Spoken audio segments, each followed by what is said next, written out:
Join in as we explore the latest news and thrilling matchups. Whether you're a diehard or a casual, this is your destination. All right, welcome back. This is Sports Buds TV. My name is Serge. Today, my partner in crime is the man JKZ. What's up, bro? What up, man? What, man? It's always nice to be here.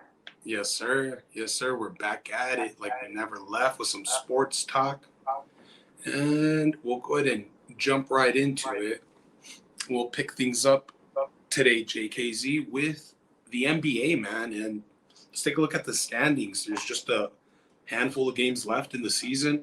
And let's tap in with the Eastern Conference to get started. How about those Celtics, man? Looks like they've clinched the conference at this point? Yeah, they've been the best team in the East all year. They keep winning, and I mean, when I heard they're going for 60, I was like wins. I was like, damn, like because everybody else I feel like is miles away, and yeah, they've been the best team in the East. That the duo has been good. I mean, that entire team's stacked. I mean, if you look at that roster, it's crazy. Like they should be the best team, you know. Yeah, no, of course. I mean, they've got a who's who list. They've got, Brown. They've got Derek White balling out. Tatum doing, his thing like he does. And the team's stacked. Even Porzingis has found the fountain of he's youth. Been phenomenal. Like, when they traded for him, I think everybody was a little nervous. I think the people who were, like, really high on that trade, this is what they envisioned. This is where we're seeing the best case scenario. And I didn't think it would happen. And I'm, great for him, for his career and for Boston. I mean, they took a risk. They made trades and they made moves, and it's paid off. It's paid off. It definitely has so far. And they've been able to put themselves – they've already clinched their conference. So no matter what, they're going to have that home court advantage throughout their conference. We'll see what happens in the West, how that ends up. But, I mean, they're on the brink of 60 wins. So that's a hell of a season. We're talking about 82 games in a season. Yep. Dude. I mean, you can see it here. For those of you, following along here on video, you have the 16 losses for them. But right behind them, we see the Bucks, and they've got that heart still of a champion, right? And Giannis Antetokounmpo, the guy that you told us about before, the world knew about him. He's doing his thing, and the Bucks are, not too far. I mean, in the standings, they're not going to catch up, but they're in second place. And I know that the Cavaliers are right there, but we'll see how this ends up. There's still a handful of games, man. Who do you feel like the Bucks will be able to wrap up that second seed? Sergio, I just want to say real fast. Yeah. I don't take a victory lap for being one of the first people to be on the Greek Freak and like say that he's legit, but I really was, and thank you for shouting that out.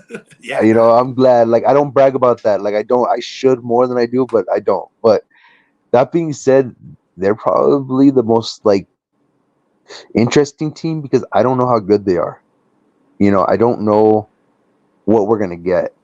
They just Doc Rivers situation still. Damian Lillard, like everybody. Like I don't know. But I won't be shocked either way. So they're a threat as long as they're there. That it's crazy to see Orlando up there. Really, dude, I see that a lot. I'm just like, that just seems wild. I feel like they're a year sooner than they should be, but good for them. Embiid is back real fast. That 8 spot are the Celtics.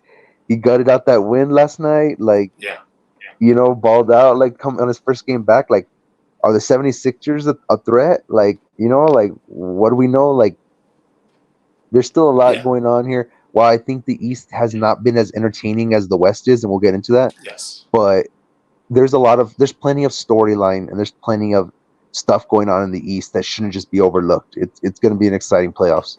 And you hit it right on the head there, dude. It's the East. I feel like it's a story we've seen before where it's kind of top heavy. There's maybe 1 or 2, 3 teams at the top. They're really good. But then it feels like for the most part, there's a pack, like the pack of wolves stay together. In this case, this year, we see that it's even, we've got that first seed wide and away from them. But everybody else is kind of still packed up right there. I mean, you look at um, what separates second, third, and even the fourth seed. I mean, about 3 games there if you look up to the fourth seed and the second seed. So with that handful of games, be interesting in where the seeding stands, who has to travel where, and have that home court advantage. As far as Embiid, shout out to he's an MVP caliber player. He steps on that court. He's one of the best players in the league, no matter what. So he's a difference maker. He comes back. How good are they? How far can they take it? We got to see how is he already in shape? Like he maybe needs a couple games to get in better shape, game shape. I mean, I'm sure he's in shape, right? He's a professional athlete, but we're talking about being able to ball up for a full game there. So that's the East right now. Let's get into maybe some more interesting competition going on as far as the seeding, and that's the Western Conference, where we call it the Wild Wild West. And you can see just how tight it is there at the top with 1, 2, and 3. In fact, if you've got the video up, you see that they've clinched a playoff position. The Nuggets, the Timberwolves, and of course the Thunder. But I mean, not very much room separating these 3 teams. What is it, a game and a half? Half a game, my bad. Yeah, it's wild. It's tight up there on the top. All 3 teams have played really well all year. I think the Thunder surprised a lot of people. I think everybody thought they were a playoff team and everything like that, but I didn't think they were going to be possibly the number 1 seed, which right. I won't be shocked if they end up with it. But I wouldn't have predicted that in the beginning of the year. They're definitely looking good. The Nuggets, obviously, just looking the same as always, just dominant. I don't know what to expect of the Timberwolves. Yeah, I don't know what to expect of the Timberwolves, but I mean, Anthony Edwards is much watch. Exactly. I mean, these 3 top teams are with everything I'm going to say about this the Western Conference. I just want to give a moment to say these 3 teams really have stood out this year to me, like as the best 3 teams in the West. Yeah, no doubt about it. Definitely has been contested. As far as that number 1 seed, it varies from night to night, just depending matchups and whether you win or lose. I mean, that's going to always impact. But that number 1 seed has definitely switched. I think the Thunder were number 1 yesterday. The Spurs played the Nuggets in Denver. It was pretty interesting to see. I know the Spurs aren't doing much this year, but Wemby's a rookie, and it was interesting to see the back and forth between him and the Joker there. When it was word that the Thunder had lost, it meant a little more for the Nuggets. Like, we got to win this one, and that'll put us over. But yeah, this definitely could still be the Thunder, outpacing the Nuggets in a few games here to wind up the number 1 seed in the Western Conference. Hold the phone. Who had that on their bingo card? It's wild, man. Crazy. Interesting. Very interesting. But, we can't sleep on that 8th seed there. And your boys, man, are they starting to figure it out? Are they gelling? Is it maybe too little too late or just in time? What do you think? That whole bottom half, the play-in tournament is going to be wild in the West. Like, the play-in is going to be must-watch TV. For sure. And yeah, like, just giving me a moment on my Suns, like, I don't know what's up with this team. Like, I really don't. But the thing is, and I'll say this, and what makes them dangerous is I think it's clear to them. I think it's clear to you. I think it's clear to everybody who has a set of eyeballs. This team does not look right. Like, this team does not look like they're clicking. And they're still beating good teams every so often when it clicks a little bit. If they, I'm not saying they're going to figure it out, but if they figure it out, if they were just saving it for the playoffs, like, watch out, because there's very few teams that have the talent that the Suns have, like star power and the ability to go. Like, they need to figure out a rotation. They need to figure out a lot of things. But I mean, Booker dropped 50 the other night. Like, I mean, they're not. This is a legit team, I mean, the Lakers, they're like, like LeBron, AD is having one of the best seasons like I think I've ever seen him play. Maybe because I'm watching him so much, but he looks like dominant. Like Healthy. Yeah. this looks like the guy that the Lakers thought they were getting. Like, Right. like this is what I was expecting day one, and it's finally here, and that makes them a threat.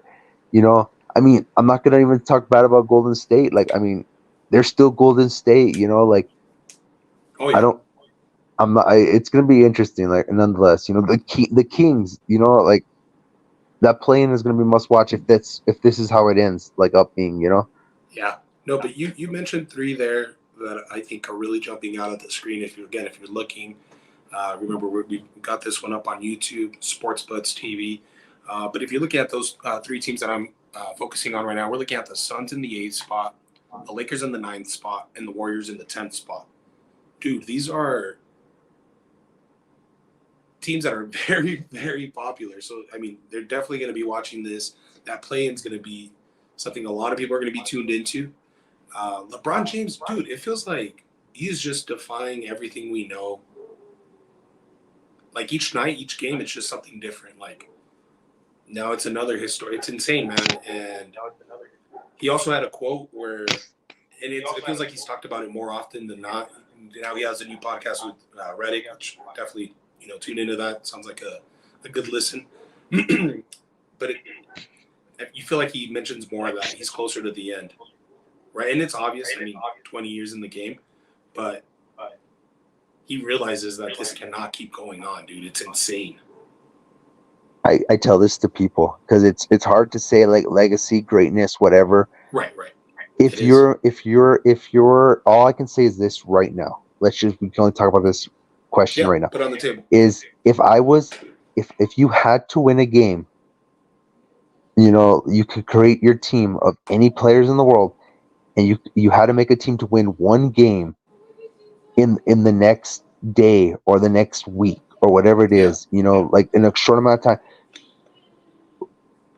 Who are you picking? And the thing is, I think almost everybody's having LeBron on their team. I don't know how you do a team without him still right now. The dude is 39 years old and he's still like somebody I would want. Like, you don't make a team with him, for like if you're starting a new franchise, but right now, today, he's one of the best players in the world still. Like, and he's this old. Like, Father Time is undefeated, but I've never seen Father Time rock like this. I've never seen somebody take Father Time the distance. Like it's gonna win. But yeah, what LeBron's doing is special. It's special to have watched this career. It really is. Even if you weren't a fan of him, you got to experience something like that people will talk about for the rest of time of basketball. I'll admit firsthand, I've never been the biggest LeBron fan. Now I can definitely respect the career, the work that he's put in. You cannot take away the comeback he had in the finals, dude. Just that alone, he's in the conversation. If you want to say he's my GOAT, he's a GOAT. Dude, I'm not going to fight you over it. He can definitely sit at the table with the GOATs. And that's a big praise. I don't think of a bigger praise that I can give. That's Kareem. Yeah. That's MJ. That's Kobe. Yeah. I'm biased. That's Duncan. That's a reserved table. Not everybody gets to eat at that table. And LeBron sits at the head of it, just for the record. Well, until he takes on Roman Reigns, nobody's sitting at the head of the table. But we'll get into that later. But before we wrap up, we were talking about legacies, game changers. You could call him even. Steph Curry, dude. And you know what? The reason I bring him up is I actually want to talk about the game we saw between Iowa and LSU in the Elite Eight to go into the Final Four. A rematch of last year's final, much anticipated. News has been all over. It's reported that the game was watched by, was it 15, 16 million views of, just the game? Dude, insane.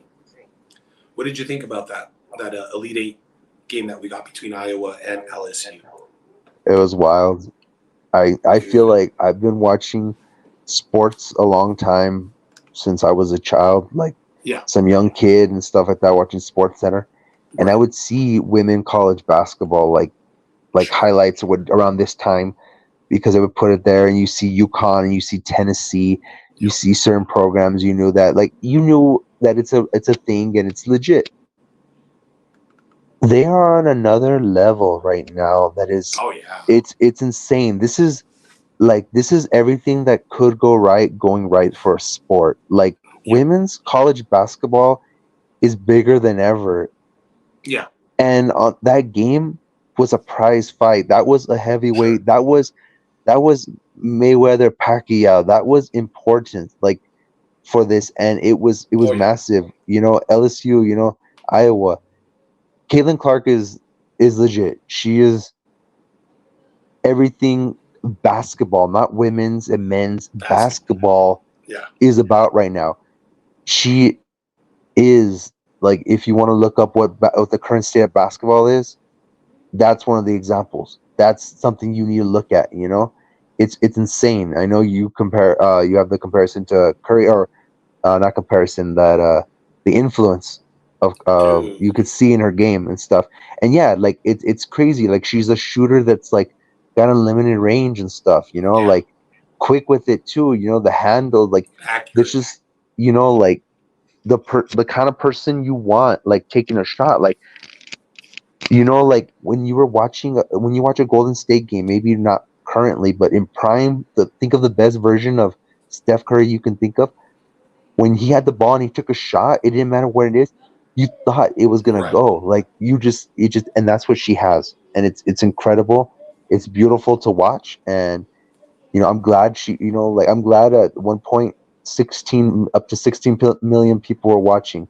I think that the average rating was like a 12.8. I think I saw, and I'm Yeah, glad. dude. How are you not watching? Like, if they're like, Are it's you crazy. not entertained? No, no, It's definitely, dude. You know what the previous record was? What was it? I think it was like 5 Wow. point something. Dude. Like, So they like tripled that. Wow. yeah, they blew it out of the water. Like, it was the highest rated women's game ever. And there's another record, just in case anybody ever hears this and wants to like fact check me. There's another record that's like 11.8. That was though Okay. like way before network TV existed. Like there was no ESPN or some shit. I don't know. Like it's Gotcha, from like gotcha. the 80s or 70s or some shit. It doesn't count. So like USC, Cheryl Miller, we're talking Yeah, NCAA women's yeah, basketball. Okay, exactly. okay, Yeah. oh, okay. Yeah, that makes sense. Cheryl Miller was a beast in her own right. Um, Shout out to all the women right now, yeah. like in that Oh are gonna go yeah, dude. pro. Like the what's it called? I am lit right now. I Cameron cannot Brink, I cannot go Angel overall. Reese, Haley Van Lith, of course, Yes. Caitlin Clark. No, dude. You- Right now, yeah, if man, you they're want to argue that the women's tournament is more entertaining, or Juju from maybe USC, but the one that can Juju, ball dude. and Yeah, shit. yeah. Yeah, dude. Not the one that dropping passes and stuff. No, no, there's a Is there a baller out there. rule right now where they have to stay in longer than a year in school? Because I feel like I they've actually been able to develop stars where you can like Yeah, follow them. I think you have to do 2 years. I want to say I think you have to do Gotcha. 2 years in the women's one. Okay. Um, Okay. but So or maybe one of three. the I don't know, but it's more than you have to do a couple. I think. one of the reasons before I mentioned the game and the influence, I mentioned Steph Curry, dude, and the reason I did is I feel like a lot of players try to play like Steph Curry because he's definitely influenced the game, not just in Caitlin Clark. You could see it all over. I can go to I have nephews and they play ball, so I can go watch their games. My son plays ball, and you see kids shooting from trying to beat Steph Curry from range. Not everybody's Steph Curry, dude. I can't tell you how many times I've heard a coach say, "Not everybody's Steph Curry," because everybody thinks they've got range. Caitlin Clark, dude, and I'm not saying she's Steph Curry. I'm saying she's Caitlin Clark, but damn, does she have range, and you could see that influence where Curry was. At one point, those shots, you would get kicked off the court, dude, if you were shooting that. Like, what are you thinking? And that's no longer the case. It's insane because you can see Caitlin Clark shoot from the logo and just be like, "That's gonna go in." I don't know. It's I don't true. think I've ever seen his It's footprint more evident than I did on that Monday night where she went for 40 points, dude. 40 points. it's special, man. It's a special kind of player, and just one of those times we get to witness it, man. It's nice to see Yeah. you, man. But But to your point, I mean, Angel Reese, just they have a plethora of great, talented players. this next draft, it's interesting to see because we're going to be able to follow them, see what they do in the pros. Good stuff, good stuff. And we're not done yet. There's the Final Four coming up. That's going to be interesting. What is it? South Carolina, UConn, of course, Iowa. Missing the fourth one. NC State, I think. I think I mentioned them. I'm missing one. You said South Carolina? Oh, my bad. Okay, Carolina, NC State, and then we said UConn. Yeah. Yeah. Okay. Yeah. It's because the both of the Carolinas. That's why I know there was a mix up. No, gotcha. No, but dude, so very interesting where this ends up. I think you have to, if we're gonna call her a GOAT, which maybe a lot of us are trying to mention her as part of that conversation, seat at the table. You kind of have to win that championship. So it's interesting. I'm not saying she isn't considered an all-time great, but you kind of have to have a few things to go along with that. And that championship means a lot, I would think. It's gonna be crazy, but I can't in good conscience pick Iowa to beat UConn. I don't think UConn is hitting us. Gino, right? Yeah, that's legacy and stuff. They have their own superstar who, if it wasn't for some injuries, it could have been a very different career. But she's special too, looking good. So no doubt. Yeah, no, I'm looking forward to it. Tune into it, don't miss it. The Final Four. The men are also playing basketball. They're going to be, doing battle up there, and we'll see. We'll be discussing that here next week pretty soon. But as far as what we have left for the show, we have a few more topics. Let's go ahead and discuss what happened over the weekend. And this is we're the boxing guys on this side, right? So we'd be remiss if we didn't mention the PBC card. Actually, quite a bit of boxing this past week.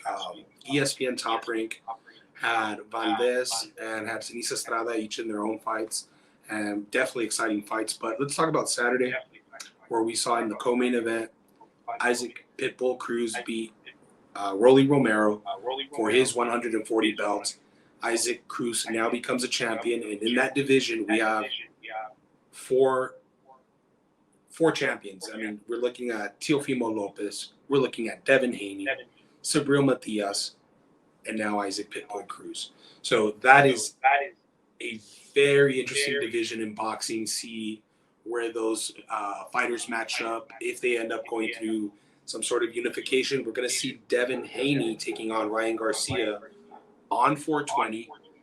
What's today, the 3rd? So we're talking about 17 days away from seeing Devin Haney put on his belt on the line and see where they end up. So this was an interesting fight. Rolly talked a good one, dude, but he wasn't able to back it up on this night. Pitbull had this seek and destroy attitude, technique, and he just made sure.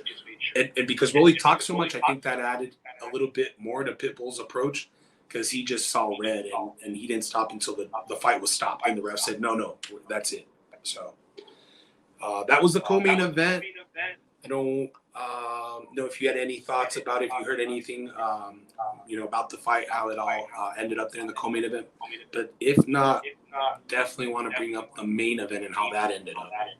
No, you're good. I was just only thing I was gonna mention is that it's so weird now having it seems like with so many right now divisions kind of titles unified. Yeah. It does feel a little nice to see multiple. Yeah. It's exciting to see multiple champions, and future matches hopefully.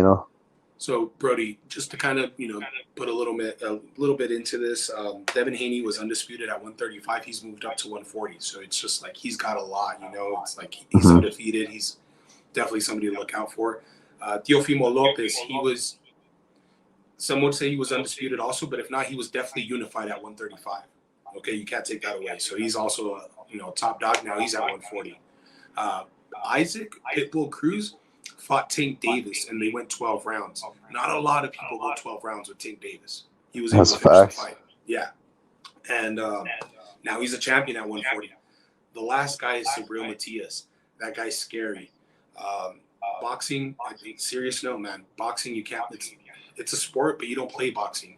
Sabril Matias is very dangerous. He fought someone, and rest in peace, that person lost their life. So that guy's no one to play with. He's definitely got the skills and is dangerous in that ring, and he's another champion. So it's just interesting to see how this division, they're all kind of new to the division, so you expect that they're going to be there for a while. You know what I mean? It's not this where like they're not going to see each other. They may very well see each other. Devin's already mentioned all of them. He's posted a picture with all 4 of them on his story, like, we're the champs. And he's even like welcome fights with Subriel. Not everybody welcomes those fights. Tiafimo has welcomed the fight with him. I'm excited, man. I'm excited about the division. But the main event on Saturday night was this 6'6" fighter. His last name is Fundora, and he took on Tim Tszyu, dude, the champion, at 154. This was actually supposed to be your guy, dude. Keith Thurman was going to fight Tim Tszyu for the championship after being, out of the sport for a little bit. He got injured, and about 2 weeks ago he was pulled out. So in comes Sebastian Fundora to challenge for the belt, to save the card, really, dude, because this is Amazon Prime's first pay-per-view card for PBC Boxing. It's a pretty big deal. And they go in there. Tim Tszyu starts beating him up those first 2 rounds, but at the end of that second round, he comes inside, and he gets caught by that elbow of this 6'6" giant of a man, dude. And that thing right on the top of his head splits him open like at least 3 inches, dude. And that blood you see there just kept pouring all night long. Sebastian's nose was broken. You can see the tall guy, his nose is broken, dude. It was a bloodbath for 12 rounds, just going at it. Tim Tszyu ends up losing, dude. Unfortunately, he lost the belt. I was a bit disappointed afterwards because this was a late replacement. There wasn't really a chance for them to kind of redo the contract and put in there like, hey, in paper, there's a rematch. They actually just did a verbal handshake as far as a rematch. So when the champion lost, the winning team now was like, well, we got plans. Earl Spence got in the ring. He's like, I want to challenge. So it kind of seemed like they put him aside there. I was a bit disappointed to see that because that promoter is actually the promoter of one of my favorite fighters, David Benavides. And I'm like, that's not how we move, dude. But the good thing is, the day after on Monday, he came out and said, you know what, my word is as good as my, contract. The rematch is there for you, champ, because he's got this gash on his head. As soon as you're ready, you let us know and we'll get in there with you, dude. That's who we're trying to go in with first. So that kind of made me, all right, cool. I'm still, because I was like, what the heck's going on, dude? That's not what we do. That's not how this team rolls. So, I felt like that was the honest thing to do. Give the champ, a chance to get back. But yeah, dude, that was insane. Sebastian showed something I hadn't seen before where he was using his distance, using that jab and just sticking him all night. I don't think I've ever seen him box that well. But also that gash, I'm sure. I mean, Tzew's not able to. Have you ever had sweat in your eye? Imagine having blood just pouring on your eye, dude. No, yeah, I mean, it's difficult to do anything. Like, I mean, not even just the blood loss you're experiencing. Exactly, dude. At the prime, cardio event and stuff like that. Like you're literally in a fight. It's just, dude, it's brutal. Honestly, and they could have no contest before 4 rounds. If there's an injury, like an accidental shit like that, they could say, hey, you know what?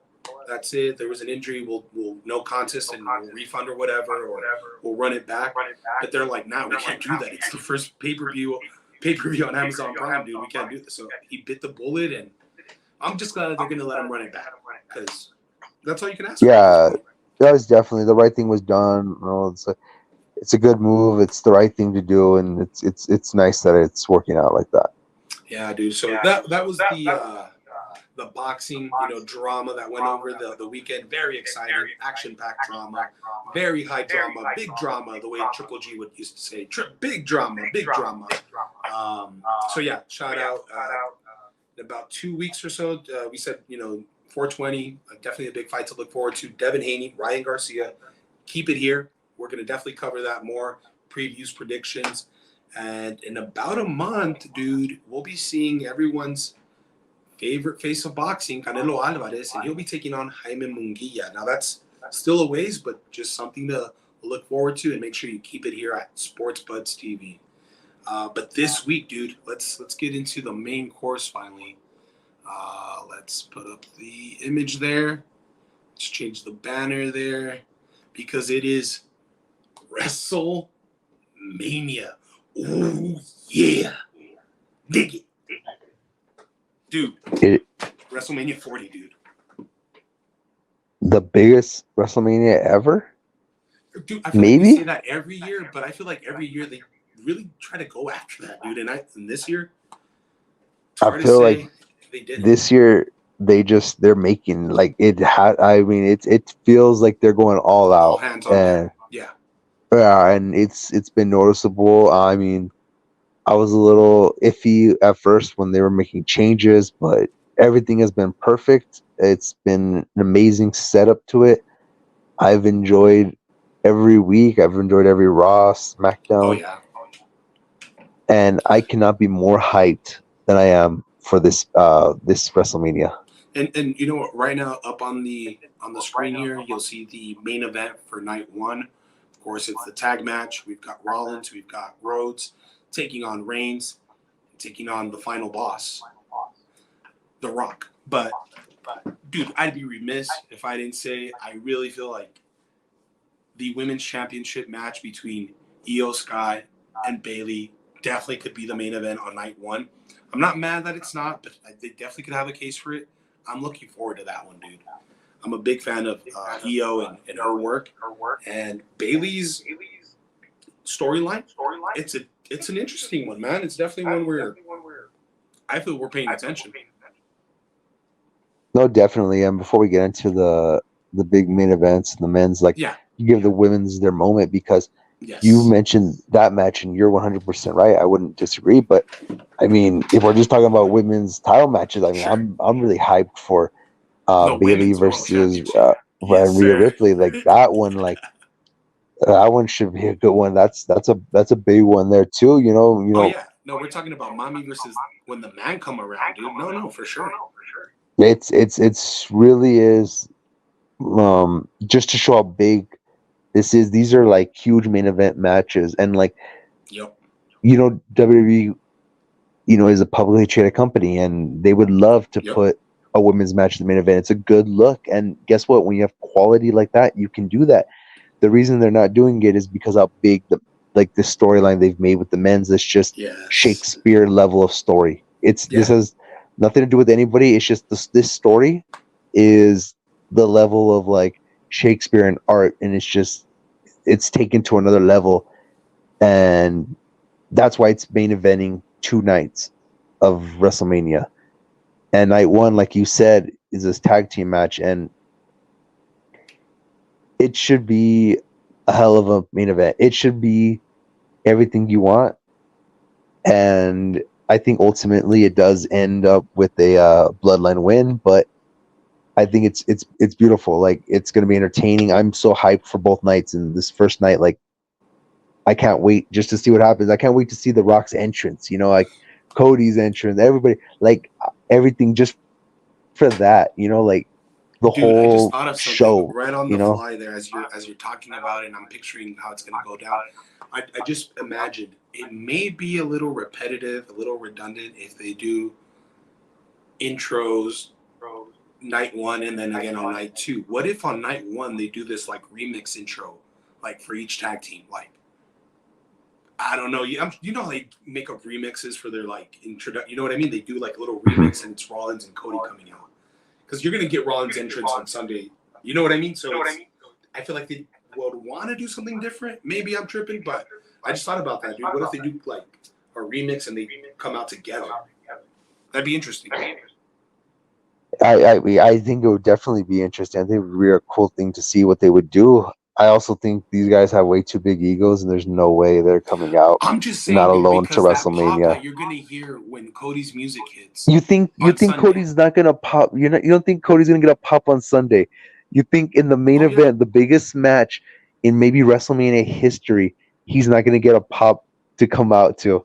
No, I'm saying he's gonna get it. It's gonna be over the top. I'm just saying, back-to-back nights, it may be repetitive. A little you want it to be special. I would think. I'm gonna say this. It's gonna be plenty special, And I'm also going to say this because I don't think he's winning both those matches.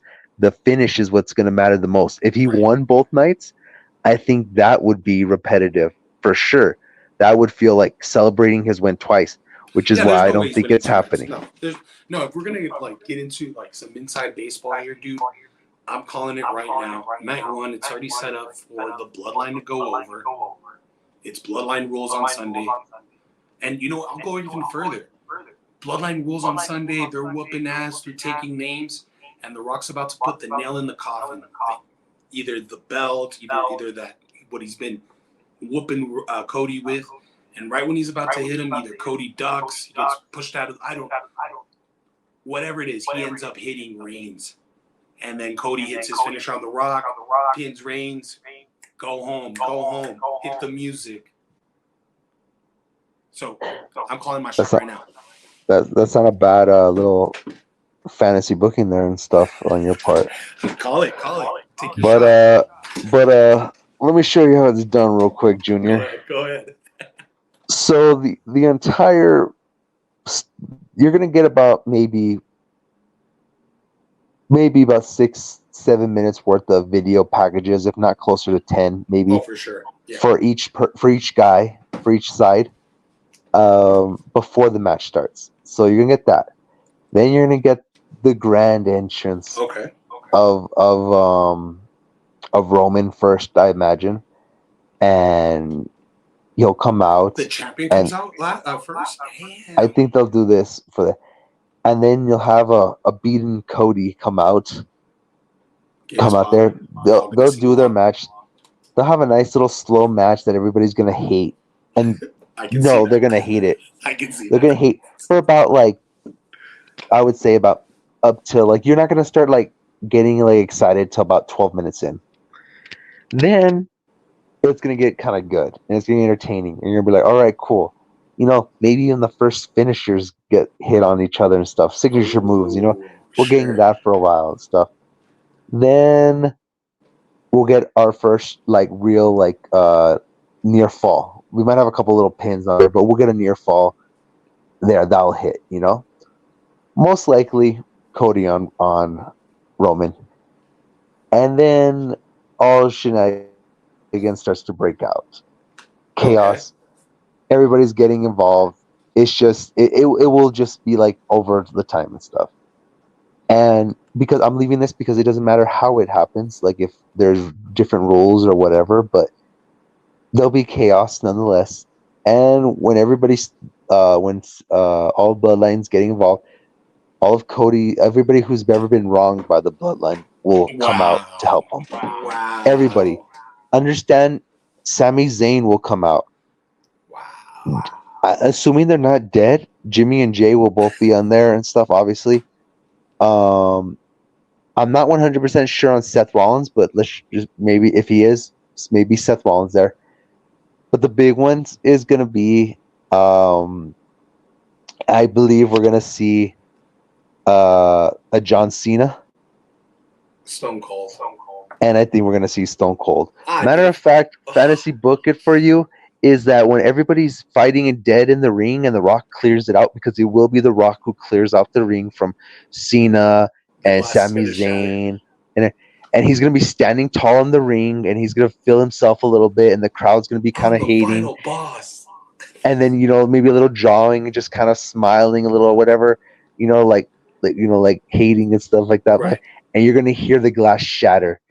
And the camera's going to hit on his face perfect. His eyes. And the pop is going to be so massive that I'm pretty sure they're going to report it as like one of the all-time loudest pops.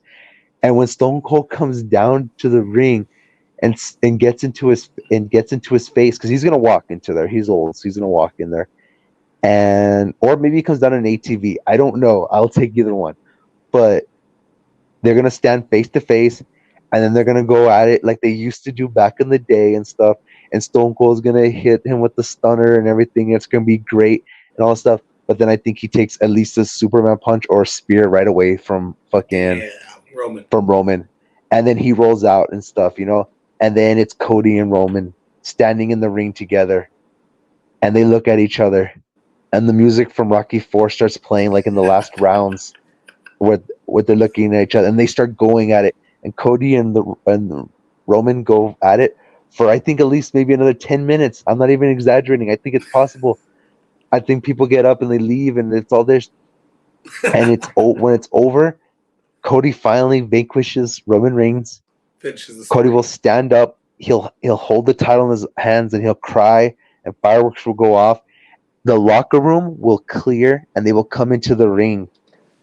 The locker room will come into the ring, hoist up On Cody. some Sting stuff. Exactly. Hoist him up there. He'll have the title in his hand, and on all the jumbotrons or the biggest screen and stuff will be a picture of Dusty Rhodes there. And Cody will point at it, lift up the title, and that will be your ending shot as fireworks go off of WrestleMania 40. That's interesting, dude. That's interesting. No, I like a lot of stuff there.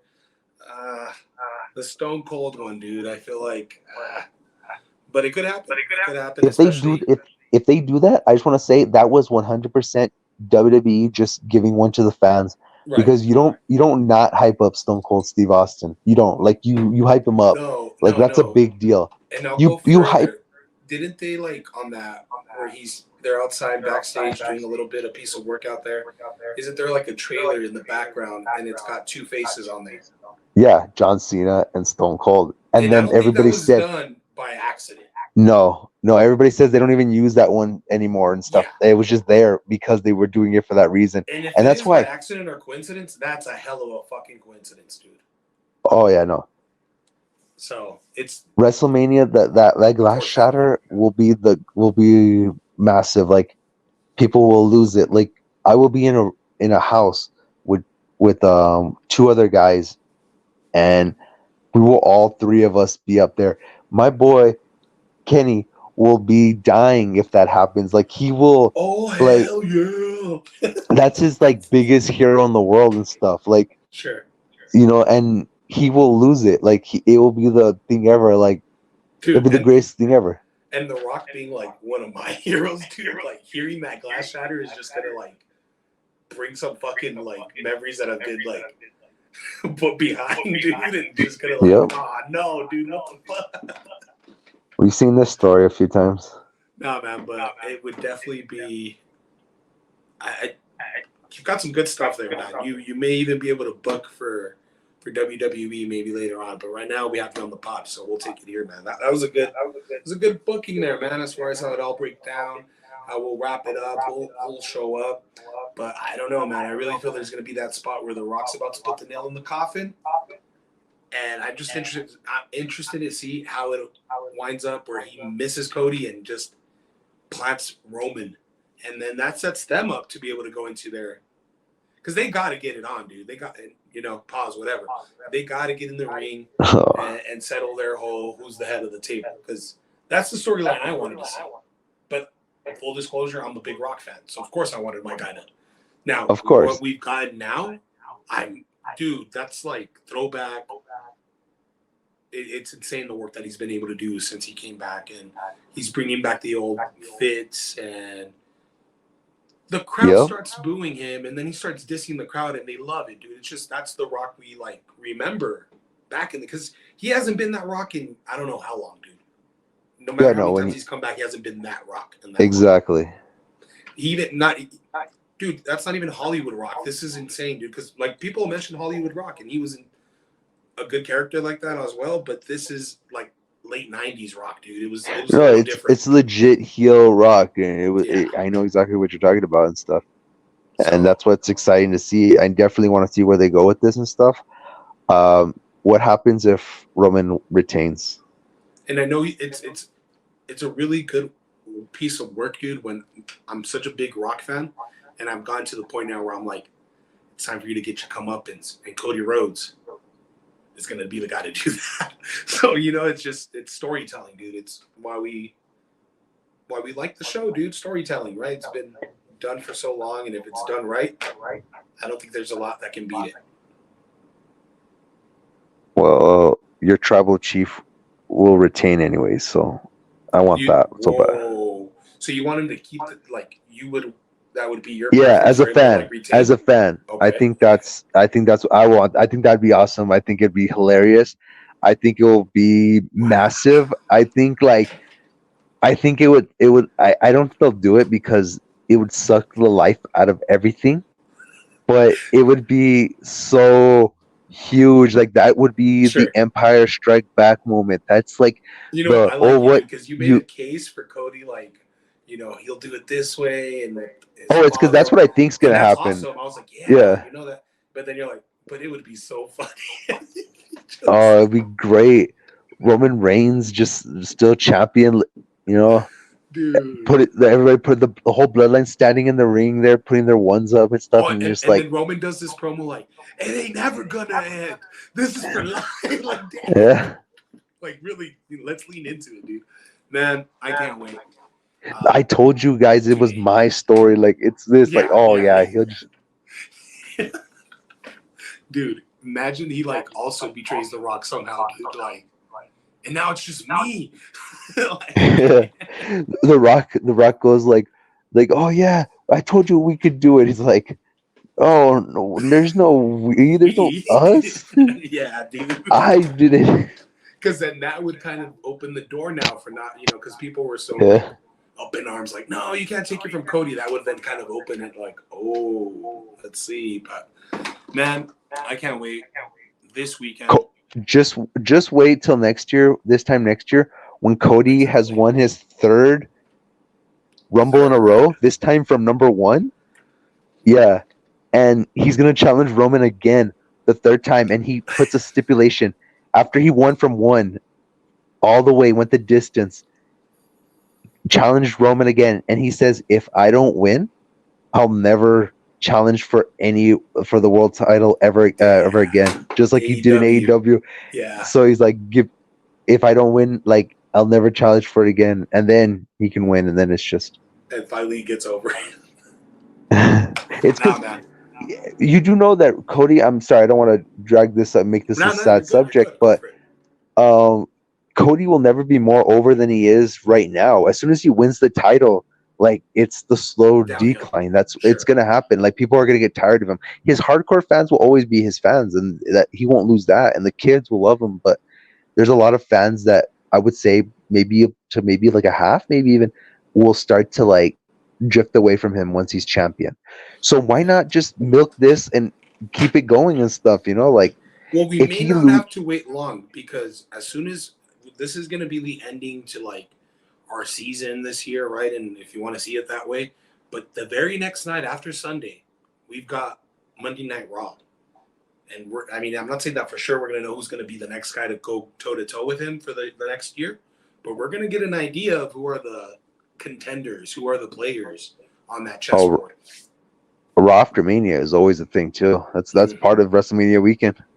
And you got to keep in mind, they're gearing up this year. Raw's going to Netflix next year, right? Yeah, I believe so. 2025. So this next year, that work that they're going to have to put in for the next year, it's all really going to gear up to now we're on Netflix next year.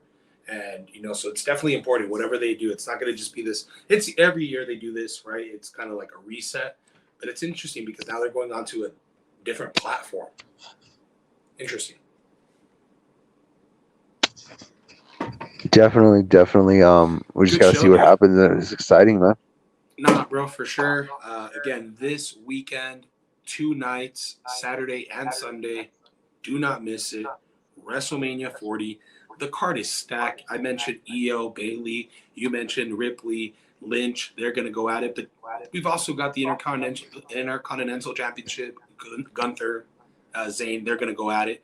Of course, the U.S. title on the line, Logan Paul, Randy Orton, Kevin Owens. That should be interesting. Got a 6-pack for the Undisputed Tag titles, dude. So there's just so many fights. You mentioned the twins, right? Yeet, no Yeet. Seth and Drew, dude. Drew, man, hats off to that guy, dude. He is definitely putting in that work, staying relevant. And even if he doesn't have a title, he's topic of conversation. Because he prayed for this. Yeah, you You can shout out bitch ass CM Punk if you want. Be on commentating. I'll shout out CM Punk's interview with Ariel Hawani. I feel like, and I know he may have said things that ain't the best as far as how you view AEW, but I feel like he doesn't do a lot of interviews. So it was cool to see him, let us know at least his side. I'm not saying it's the right side or, he's not wrong, but at least we heard his side of the story. I wish Tony would let us know.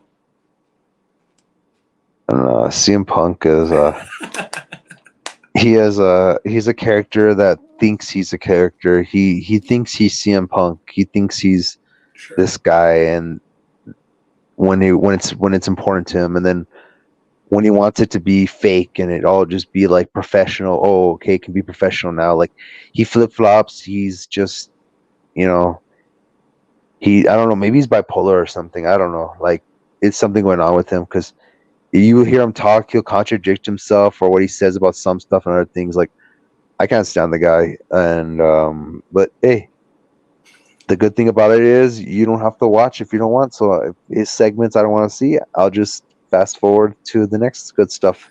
Plenty of good wrestling. I don't blame you for that, but I would just say this: you don't want to miss the work that McIntyre's doing, because for all that you like, how you feel about CM Punk. McIntyre is giving it to him, dude, and I'd argue he's going toe with CM Punk, one of the best on the mic.